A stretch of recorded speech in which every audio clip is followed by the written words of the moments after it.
Let me start with this by saying the resources on the land are depleted.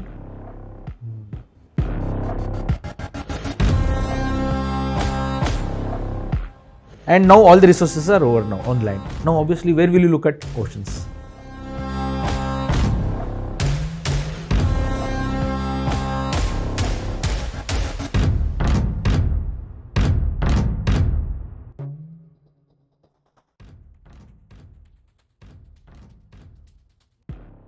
Hello everyone, welcome back to this EduTalk series on geography. And just like in the previous episode, even in this episode, we will be talking to Mohan sir on issues from international importance and also from the lens of a geographer. And in today's session, we will be discussing about some important events which are of significance for our energy transition and also ocean resources per se. But we'll also be taking over from where we left off yesterday in the previous session. All right. So, sir, welcome back again. It's nice to have you back on our show again. We'll be discussing from where we left in the previous episode. We were talking about various mines and minerals and how in historical context all these mines and minerals were of importance. And for our viewers, I want to bring forward one more context. Like I just want to brief them about the context here. So way back in 1609, there is this work written by Hugo Grotius. It's called Mare Liberum, which roughly translates to how seas belong to no one. Back then, this work was written to oppose the Portuguese sailors who were colonizing various places. And this was in the context of imperialism. So there is another debate called Mare Clausum, which says that countries do have their sovereignty over oceans. 400 years later, we are back to the same debate again, sir. Even though we have this UN Convention on the Law of Seas, we see the same territorial claims and the whole Mare Clausum debate again. In that context, we were discussing about blue economy, which is nothing but a debate, which is nothing but a, what would I say, like a context created to settle the ancient debate. How would you see this in the context of polymetallic nodules and how we can teach our students the significance of this topic? So coming like to the first topic, that is blue economy. It is basically sustainable economical use of our marine resources without harming the marine environment or protecting or conserving the marine environment at the same time. How best efficiently we can utilize the marine resources. The marine resources, you know, we are all surrounded by, and we can start with water itself. Right. Correct. We have such a wonderful, most important resource available to us in the form of water molecules. So even though the ocean water is saline, the water itself is a resource here for many countries who lack fresh water resource. Today, through desalination or reverse osmosis, they are able to convert salt water into fresh water. Starting from water till the polymetallic nodules, and we have something called tektites also. Right. So these are all very important for countries' economy as well. At the same time, talking about the deep ocean environment such as dark oxygen produced by these polymetallic nodules as well. Correct. It is a wide range of topics, starting from how water becomes a resource for a country which does not have fresh water, to the countries which require polymetallic nodules for the economic growth, to the bottom dwellers, organisms which require oxygen, which is produced by these polymetallic nodules. Interesting. So we can have a wide range of resources here in between all these extremes. So we can talk about oil, natural gas, gas hydrates. Right. Correct. So this opens up altogether a new scope of topics. Pandora's box. Yeah. So we'll start with just a brief discussion on continental shelf, because we are seeing countries like Russia trying to extend their claims on continental shelf. Yes. What is the geographical reason for this? Like, why do you think these countries are claiming those areas of continental shelf? If you notice carefully, most importantly, let me start with this by saying the resources on the land are depleted. Don't you think that is happening all around the world? Because we have been utilizing the resources on the land like right from the early days. Right. And now all the resources are over now on land. Now Right. obviously where will you look at? Oceans. So that's a very simple answer I have given you. Why these countries are now all of them at once looking towards the ocean? Because all the land-based resources are depleted. So now that also opens up another context why everybody is interested in Antarctica, Greenland. Correct. They are not interested in the glaciers or the organisms which live in the polar region. They are interested what below the ice, how they can harvest those resources, because they are looking at the oceans now. Soon they will come to these polar regions as well. Right. Correct. That also opens up another topic, that is asteroid mining as well. Right. All these countries are now looking for new sources of minerals so that they can sustain their economy in a long run. So when come to this Russia, as you said, you pointed out Russia. Russia has access to cold waters throughout, let's say throughout their history. That was Arctic Ocean was their major frontier on the north. They had access to very little bit of warm waters in the Black Sea region or in the southeastern part of their eastern far east, the Vladivostok ports, for example. So that was their only warm ports that they had access. Most of the time they had access to cold waters. Right. Now the Arctic Ocean ice is melting. That opens up a new frontier for them where they can access the resources as well. They can use that Arctic Ocean for trade with the rest of the Arctic Council countries. As a result, Russian land, if you notice, their continental shelf extends up to North Pole. That is 1/3 of the Arctic Ocean. That is the reason recently Russia said 1/3 of the Arctic Ocean belongs to them. Right. So that is the reason why the global warming and melting of glaciers in the Arctic is the reason why Russia is claiming most of the Arctic Ocean today. Right. So students usually get a doubt in this context. If people can claim Arctic Ocean, why not Antarctica? See, in Antarctica, the situation is different. So Antarctica as such is a very large landmass, and then above that we have large sheets of ice. Okay. Arctic is ice cap. Antarctica is ice sheet. You have to understand that. What is the difference, sir? Ice sheet, for example, the large areas of ice, more than 50,000 square kilometers is ice sheet. So Antarctica is land just like us, but on that we have vast expanse of ice, glaciers, more than 50,000 square kilometers. This technical numbers, are they given by any Yes, agency yes. here? International Hydrographic Association, Okay. based in Monaco. Okay. Okay. So whereas ice cap are ice sheets with less than 50,000 square kilometers. Only thing is the area difference. Do you think this can be asked as a prelims Yeah, question? why not? What is ice cap? What is ice sheet? Which brings us back to the first topic we were discussing, Yes. Zealandia. Yeah, Zealandia again. So as a result, you can notice carefully. So ice caps are those mass of ice less than 50,000 square kilometers. So in the Arctic, all these ice caps are melting now very rapidly. Correct? Because of North Atlantic drift and the Norwegian current, which brings large volumes of warm water from the Gulf Stream. Right. And Arctic ice is melting rapidly now. Okay. Whereas Antarctica is still surrounded by cold, dense west wind drift, Right. which keeps the ice intact. But we're also seeing Significant, some yes. significant Yes. ice breakdown, like say for example, Ross Shelf. Yes, yes. Uh, Larsen ice shelf breaking Yeah, apart. Larsen ice Yes, shelf, yes, yes. why do you think it's happening? That is like slowly, even the temperatures here are also increasing slowly. It's already crossed 0 now. So the maximum temperature, earlier it was 0, now it has come to 10. Average temperatures of Antarctica has come to 10 degrees Celsius now. Okay. As a result, here also we are seeing a lot of melting of glaciers in large scale.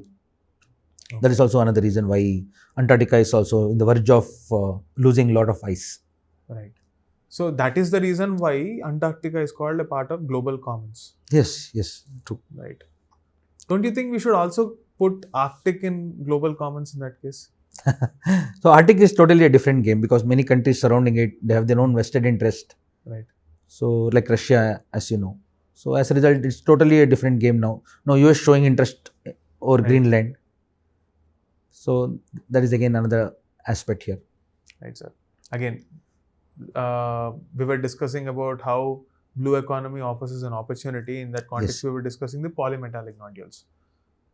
Interestingly, there's a story that I read. Initially, people thought it was some small potatoes or something. Yes. Is it true? Yeah, this is like a potato-sized rocks. These are Right. basically. So they are basically formed on the ocean floor. Right.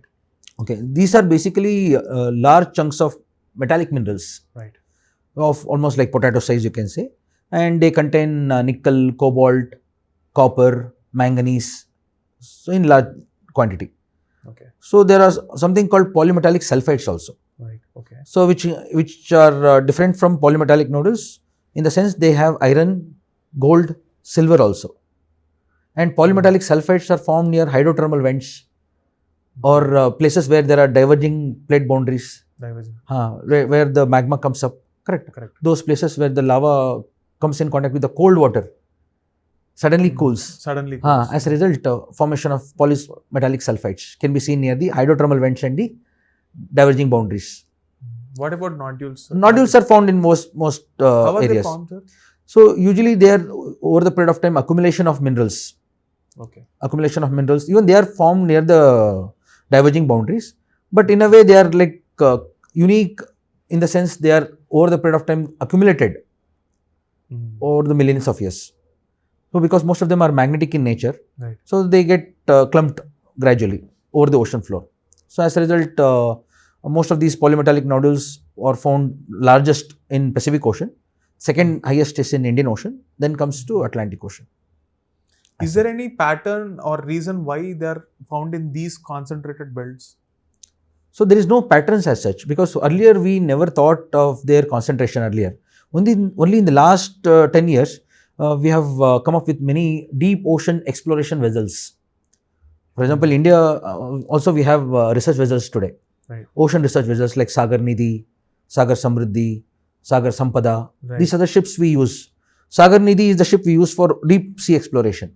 Right. So we ourselves are exploring this now in the last 5-6 years.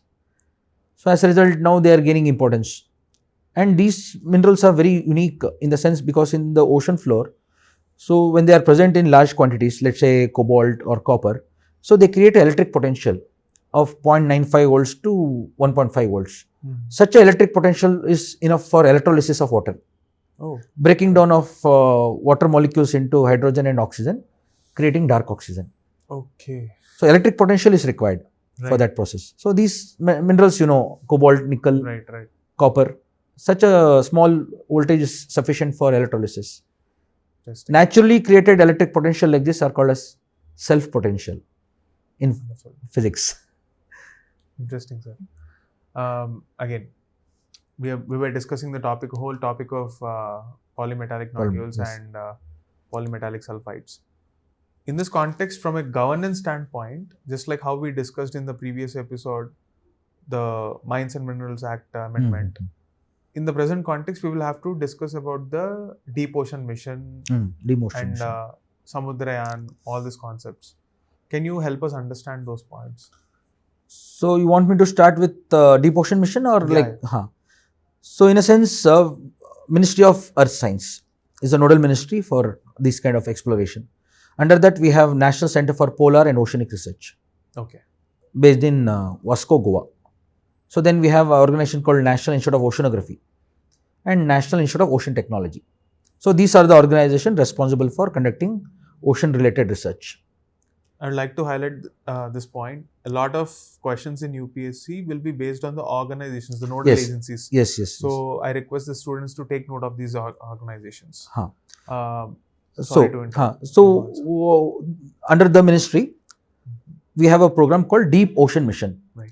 to explore deep ocean basins around India, especially up to the depth of 6,000 meters, and to explore these polymetallic nodules. So they have created something called Matsya 6000. Right. So where three, let's say, scientists will be sent to the depth of 6,000 meters, and this oceanic vessel has been created already. So it's in the testing stage as of now. So this year we are planning to send three, let's say, like Samudrayan, what you call it as, on a deep sea mission, where our scientists will go up to the depth of 6,000 meters, collecting the ocean floor samples. And this particular oceanic vessel, what we are talking about, has robotic arms, has its own light source, because as you go deeper, there are no light. As a result, we are planning all this year, Samudrayan, to explore more about the ocean floor. Interesting, sir. So a lot of students have this doubt. How is it exactly different from a naval submarine? This is very unique in the sense, imagine, let's say I want to highlight one thing. So few years back, a vessel, correct, Ocean Gate vessel went to explore the Titanic wreck and got imploded, if you might remember. Yeah. So if you notice that, correct. So those kind of oceanic vessels are, let's say, even though it is made for observation purpose, the research vessels are a bit different, because we are talking about very high pressure here. Correct. And that to a depth of 6,000 meters is not a joke. Correct. Imagine sending an egg, correct. Lots of pressure. Applying a lot of pressure over it. So it will implode. Correct. That can result in death of our scientists also. So we have to build in such a way so that it can withstand a lot of water pressure also. So this is almost like Navy grade oceanic vessels. Okay. Just like we build a submarine, even these are capable of handling, withholding a lot of pressure also. And also our scientists who go through this, they have to go through a lot of, let's say, rigorous training. Yeah, that is again another important aspect here. Rigorous training and at the same time depressurization and all, because they'll be going inside the ocean for a very long time. And they have been conducting a lot of scuba diving tests and all. Okay. So a lot of test is required for them to qualify for this. Right, sir. So we have multiple conventions that try to regulate the ocean resources. Yes. Briefly, can you tell me the important conventions that can regulate the seas? See, first and foremost, we have London Convention, 1972. Right, sir. It talks about marine pollution. Right, sir. Way back in 1972, London Convention made countries to sign a treaty so that they don't pollute the water around them. So they had the rule that up to 3 nautical miles. So no country is supposed to dump any type of waste. All types, solid or liquid or nuclear, any type. From 3 to 12 nautical mile, treated waste can be dumped. Beyond 12 nautical mile, they can dump untreated waste. This was first, London Convention. Okay. Then came MARPOL, Right. Marine Pollution Convention, 73-78. Right. Okay, after this. So that is also another convention where there are 6 articles in it. 73 and 78? Yeah, twice. Okay. MARPOL convention took place first in 73. Okay. Then again another follow-up convention in 78. So we call it as MARPOL 73-78 Okay. in our oceanography part. Okay. MARPOL 73-78. In this convention also they said there are 6 types of waste, including air pollutants, water-based contaminants, what all we can't dump in the ocean. They created this. Right. Apart from that, we have United Nations Convention Law of the Sea. Right. UNCLOS, we call it as. So this is the convention that is governing the entire world's ocean today. Right, sir. So this particular convention enshrines certain rights and responsibilities of the nation. Just like we have a right over the ocean, we have a responsibility also. It's Correct. it's a contract. Yes. Yeah. We have a water around us. You have a right to use, but at the same time, be responsible. Environmental ethics. Yes. So it gives us do's and don'ts. Let's say it tells us how to extract these resources. Okay. At the same time, conserve marine environment. Okay. Prevent any type of pollution, damage to the ocean, in a way. Right. So it has divided the world's water, especially next to our land, into various zones. Let's say we have high tide, low tide in the coastal areas where the water level comes up during high tide, correct, and water level comes down during low tide. So that low tide is taken as the baseline. Okay. Anything within the low tide towards land, Okay. between high tide, low tide area, those are called as internal water, Internal waters. also called as intertidal zone. Hmm. So then from low tide up to 12 nautical miles is our territorial waters. So our Supreme Court jurisdiction comes up to here, up to territorial waters. Up to territorial Up to territorial waters. Beyond the 12 nautical mile is high seas. Right. So this is where the high seas treaty comes into High seas picture. treaty comes into picture. Beyond 12 nautical biodiversity, mile. beyond Yes. national jurisdiction. Yes. Can Biodiversity. you tell us beyond national- something about that, sir? Yes, we'll come to that. One more thing I would like to add. So beyond this 12 nautical mile, Okay. most of the crime takes place here. Let's say Because they belong to no nation. because it comes under the International Court of Justice jurisdiction. Beyond this, so anything that happens here, it can't be. Let's say you can't arrest a person who has committed a crime here. No country Under will the be able to yes, do no anything. country will be able to. So as a result, certain laws extend beyond this 12 nautical mile to another 12 nautical mile. let's say smuggling related, drug trafficking, weapon trafficking, human trafficking related, Correct. extend beyond 12 nautical mile, called as contiguous zone, Right. also called as hot pursuit zone. This is where our Coast Guard is on high alert. Right.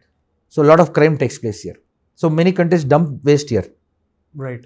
So, that is a problem for us. So, that is the reason, as you said, high seas treaty make sure that countries don't do that. Dumping waste beyond this 12 nautical mile. Also, conserving the environment here. Also, it's our responsibility. That's what we call as biodiversity beyond national jurisdiction. So, by signing this treaty and ratifying it through a law, the country has to make sure that they don't pollute this water. Okay. So, that is an India signed but not ratified. But do you think India is actually polluting the environment? To some extent, yes. Okay. To some extent, we are all You mean to say we can't completely dump beyond this beyond certain this range if you're signing if this, you're signing and this. ratifying this. All yes. right. Now we are slightly moving away from the geographical aspect and we are moving into the domain of the environmental implication of geographical change. So today in the context of climate change, there is discussion on sea temperature and basically ocean heat content. Ocean heat content, yes. So there are topics like sea surface temperature. Again, within the same domain, we are discussing ocean mean temperature. How is it related to monsoon? Yes. All these are potential areas for UPSC prelims questions, sir. Yes. So for someone who is confused about all of this, can you please simplify them for us? Yeah. See, first and foremost, nearly 71% of the Earth's surface is underwater. Right. And majority of the water is in oceans. Right. Okay. Oceans or water in general has very high specific heat capacity. Right. What do you mean by that, sir? Can you see, simplify in simple words, it's the amount of heat required to increase the temperature of 1 gram of substance by 1 degree Celsius. Okay. If I have 1 gram of substance, if I have to increase its temperature by 1 degree Celsius, how much heat I require is called a specific heat capacity. Okay. For land, specific heat capacity is low. Okay. So that means small amount of energy land heats up. Okay. Mainly for insulation itself. And at the same time, it will cool down also very quickly. But water is not like that. So water requires very large amount of energy to heat up. But once it heats up, it retains the heat for a very long time. So specific heat capacity of ocean is very high. Okay. Because of its specific heat capacity, water can store heat for a very long term. So oceans are large reservoirs of heat energy. Okay. Means you can imagine like that. Ocean, large amount of water we have and they can store a lot of heat. So once they store a lot of heat, obviously they influence our atmosphere through water cycle. Right. Evaporation rate changes, correct, affecting precipitation pattern worldwide. Right. So that itself is a significant factor here. Plus at the same time we have zooplanktons and phytoplanktons. The zooplanktons, when they feed on phytoplanktons, so the digestion process releases a chemical called dimethyl sulfide, DMS. So these break down into sulfur aerosols. Okay. So one side there is water evaporation also, sulfur aerosols also. The sulfur aerosols act as a condensation nuclei. Okay. So the water vapor goes up, condenses on these sulfur aerosols, becomes cloud, come back as rain. So oceans themselves create clouds. You got it. So oceans are such a wonderful phenomena here happening. They can create this, they influence atmosphere in a large scale, creating precipitation pattern altogether. So they do influence monsoons? Yes, of course. Like for example, as I just mentioned, they supply moisture to the atmosphere, right? The same winds that pass through Indian Ocean, like say southeast winds after crossing equator, they become southwest. Right. The southwest monsoon winds bring it to us, causing monsoon. Right. Okay. Let's say for example, if I have to tell you the context of this, we have two things we measure. One is surface temperature, SST. Right.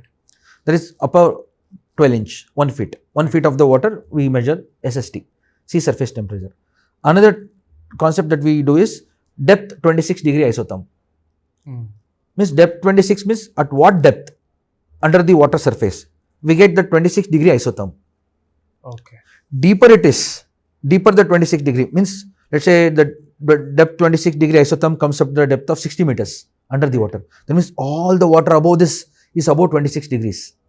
Okay. 27, 28, 29, 30. That means what? More evaporation it can take place. More evaporation means what? More moisture. More moisture. More moisture means more rain. More rain. Okay. So the depth 26 isotherm will tell us the tropical cyclone heat potential also. TCHP. Okay. Tropical cyclone heat potential. Because any tropical cyclone, if you notice, develops over the warm ocean sea surface whenever the temperature is more than 26.5 degrees Celsius. Okay. As a Can result, be a potential question too. yes, TCHP, tropical cyclone heat potential, we call it as. Right. So let's say depth 26 is 50-60 meters below water. That means all the water above this can contribute to the evaporation process, resulting in monsoon also that year. Also, tropical cyclones also will be many that year. So does this also influence our El Nino, La Nina patterns in a way? Those are kind of different in the sense they are ocean currents. El Nino, La Nina are ocean currents. So they develop in altogether different part of the world, in Pacific Ocean, South American coastline, Peru. And they also have their own circulation patterns. Like La Nina has Walker circulation pattern, and El Nino has its own circulation pattern called ENSO, El Nino Southern Oscillation. Through them, they influence us. So I think we have to make sure that we discuss that separately altogether, because it's such a vast topic. The reason topic. I asked that question is a lot of people get confused with this topic of 26 degree isotherm, 26 degree and they combine it with El Nino, La Nina. Yes, they yes, get that is it's there. a separate Yes, topic altogether. separate context. So you just have to warn the students about this point, that this is a different concept. Yes. See, I'll tell you again. I'll simplify this again. This depth 26 degree isotherm, what we do is in the southwest part of India, near Lakshadweep, Lakshadweep part. There we measure it in the, let's say, summer months now. March, April, February, March, April, we measure it. We have an organization called Indian Institute of Tropical Meteorology, IITM. It's a subsidiary wing of IMD. This is based in, IITM is based in Pune. So they are for R&D. So scientists from here, they go here in the southwestern part of India and measure in the starting month of the year. Let's say January to mainly up to April. Once they measure, they will tell us this year how will our monsoon be. Based on this. Indicator for our monsoon. Yeah, indicator for our monsoon. And also, what would be the number of cyclones this year. Prediction for cyclone also comes from this. Interesting. Because warmer the water, more the cyclones. So that is the reason why sometimes in the month of April, May only we will have some cyclones in Arabian Sea, Indian Ocean region. This is the reason. So we were discussing about the whole concepts of blue economy, oceans, etc. In that we have discussed the topics of ocean mean temperature, ocean heat content as such. Also, UPSC is asking some questions based on trivia related to salinity. So, can you tell us some important trends that we have to keep in mind if we have to make sure we don't make mistakes in that part? As such, you are talking about salinity or any other topic? Basically, in oceans, we are looking at two major factors, namely temperature, and the other one is salinity. For stratification. So, we discussed about the temperature aspect. Now, let's discuss about the salinity aspect. And also how it will impact the layers of ocean. So, when it comes to salinity, let me tell you, the amount of salt dissolved in water is salinity. So, we measure it with an instrument called salinometer. So, various factors contribute to salinity. Let's say the temperature of the water and the evaporation rates, or how much the land is enclosed or water is enclosed, distribution of land and water. Correct. These are some of the major factors. And then also the inflow of water from rain or rivers or glaciers. All that contributes to ocean water salinity. So if you notice carefully, so based on the amount of salt, we have divided the entire ocean water into brackish water on the surface, saline water in the middle, and the brine water in the bottom. So brackish is the water with salinity ranging from 0.5 parts per thousand to 30 parts per thousand. This is a unit for measuring salinity. So brackish water is on the surface because it is mixing with rain, mixing it with river water, glacial water and all. So it's a bit less saline. 0.5 to 30 grams per thousand per liter. Below that is the halocline, we call it as, where the salinity increases with depth. As you go deeper, so salinity increases. Right. And at the bottom, the salinity increases. It will be very high after the halocline. That is brine water, where the salinity is more than 50 parts per thousand. I think this is a bit technical. So we have to show them a graph as well when we tell them. So that is one aspect that we have to include. Okay. So upper part is brackish, then the halocline, and bottom is the brine. Okay. I'll make it simple. Let's say you take a glass of water and add some salt to it. What will happen? Do you think the salt will dissolve very quickly? Have you seen the salt particles going down? Yes. Because salt is dense. It doesn't dissolve on the surface. Correct. Slowly it dissolves, and most of the undissolved particles will be where? At the bottom. Just like that. So that's like brain water. Yes. So upper part is little fresh comparatively. That is brackish. Then saline. Then very salty water will be at the bottom. That is brine. So this is how the ocean is stratified when it comes to salinity. Okay. So please now remember, one side we have discussed temperature, other side is salinity. Right. So salinity increases with depth. Right. Whereas temperature decreases with depth. Okay. So the zone that separates warm water from the cold water is thermocline. So we have two aspects here, thermocline, halocline. So these are the two aspects. Any change in temperature and salinity affects density of water. Correct. Correct. Any change in temperature from volcanoes or glaciers or from evaporation, any change in temperature salinity affects both density part. Okay. So this density change affects circulation in the water. Initiates a circulation in the water called thermohaline circulation. So as a result, this is a kind of a topic that we need to discuss more often, so that the students, in case, because this is not yet asked. Thermohaline circulation. And this is the reason why we have global conveyor belt. Okay. Right. So where the ocean water moves from one ocean to another and completes the entire circulation in 1000 years. That is global conveyor belt. Okay. In this context, there was one more news. Northern Atlantic Meridional Oscillation. Yes. What is it exactly? So this is actually basically Atlantic Meridional overturning circulation. Overturning. Yes, basically. So in Atlantic Ocean, what happens? Let's say warm surface water. Okay. Moves toward the Greenland and Iceland, where it cools. When the water cools, what happens? Due to heat exchange, water becomes dense. That cold dense water sinks. When the cold dense water comes down, correct, we call it as overturning. And that water comes back on the ocean floor as cold dense current, cold bottom current. Right. So this is called as Atlantic Meridional, because the heat circulation taking place in the form of meridians. North-south. Meridional. Overturning circulation. Why is it important in that? In the sense, this is one of the part of the global conveyor belt. One. And this is how the heat transfer is taking place between tropics to polar region. Because tropics are receiving surplus energy from the sun, whereas polar regions are receiving deficit. So this results in a heat imbalance. So this heat imbalance is balanced by ocean currents, by transferring the excess heat from the tropics to poles. Is this in any way responsible for the ice melting in Arctic glaciers? Greenland, Iceland, and as well as the Arctic regions. This is also one of the reasons. Okay. So probably that is why it is in this. Yes. So we discussed a series of issues with respect to ocean currents, ocean resources, etc. Sir. Yes. It was wonderful to have you again on this session. Thank you. In the next session, we will probably discuss a few more issues whenever you have your time. I hope it didn't become too technical today. No, sir. We absolutely love it. Yes. Thank you. Thank you. That's it, guys. We'll probably catch up again in the next EduTalk series. That's it from my side. Thank you.